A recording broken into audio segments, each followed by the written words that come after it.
युद्ध विराम उल्लंघन के बाद से जारी ताबड़तोड़ हमलों ने यह तो साफ कर दिया है कि शांति फिलहाल संभव नहीं है।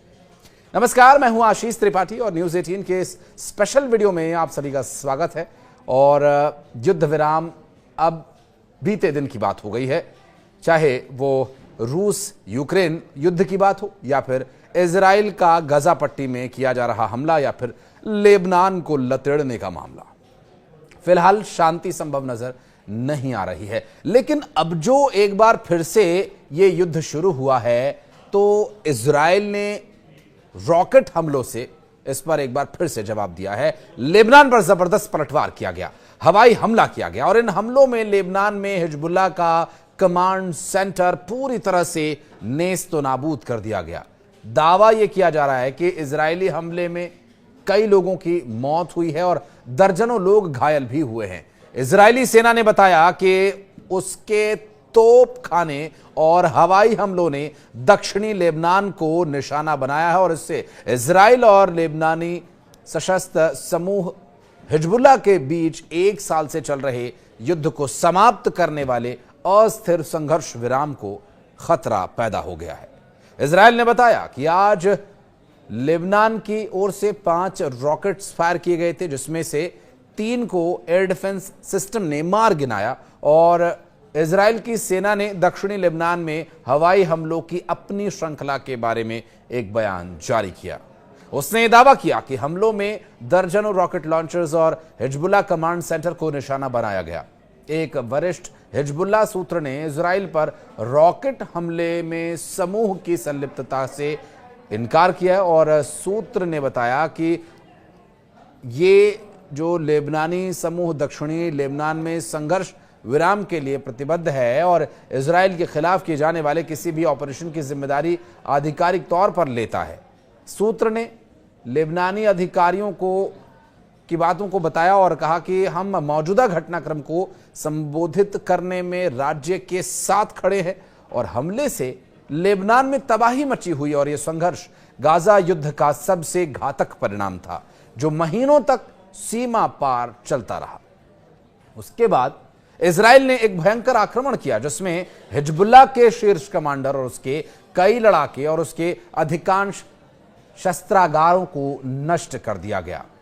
आपको याद होगा कि जब संघर्ष विराम चल रहा था उस बीच इजराइल ने अपने बंधकों को रिहा करवाने के लिए दबाव बनाना चाहा और दबाव बनाने के लिए संघर्ष विराम वहां हुआ।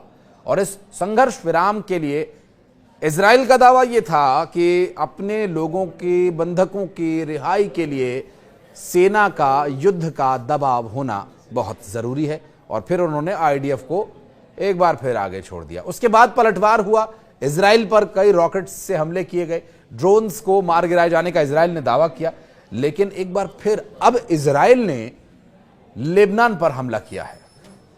हिजबुल्लाह ने शनिवार के हमले की जिम्मेदारी से इनकार करते हुए कहा कि रॉकेट लॉन्च से उसका कोई संबंध नहीं है और वो युद्ध विराम के लिए प्रतिबद्ध है।